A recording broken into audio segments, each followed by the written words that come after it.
بہت پرانی بات ہے، ایک وقت تھا کہ چاند زمین پر رہتا تھا۔ لوگ اسے نور کا غبارہ کہتے تھے کیونکہ وہ سب کو روشنی دیتا تھا، لیکن ایک وچ نے لالچ میں آ کر چاند چرا لیا۔ اس نے اپنے چاند کو بلیک کیسل کی اونچی مینار میں قید کر دیا۔ دنیا پر اندھیرا چھا گیا، سی شور کرنے لگے، برڈز خاموش ہو گئے اور لوگ خواب دیکھنا چھوڑ گئے۔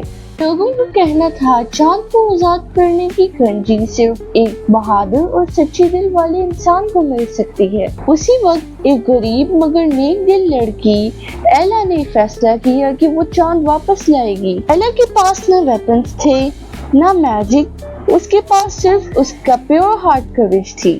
وہ ڈارک فارسٹ پار کرتی ہے، درخت سرگوشی کرتے ہیں، واپس جاؤ، یہ راستہ موت ہے، لیکن ایلا آگے بڑھتی رہتی ہے۔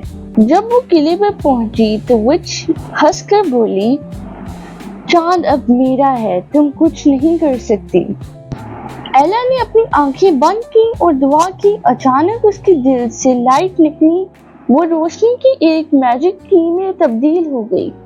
ایلا نے وہ چابی دروازے میں لگائی اور چاند آزاد ہو گیا۔ چاند کی سلور لائٹ دنیا میں پھیل گئی، وچ روشنی میں جل کر ختم ہو گئی۔ چاند پھر سے آسمان پر چمکا اور لوگ ہمیشہ یاد رکھتے ہیں کہ ایک غریب لڑکی ایلا نے دنیا کو امید اور روشنی واپس دی۔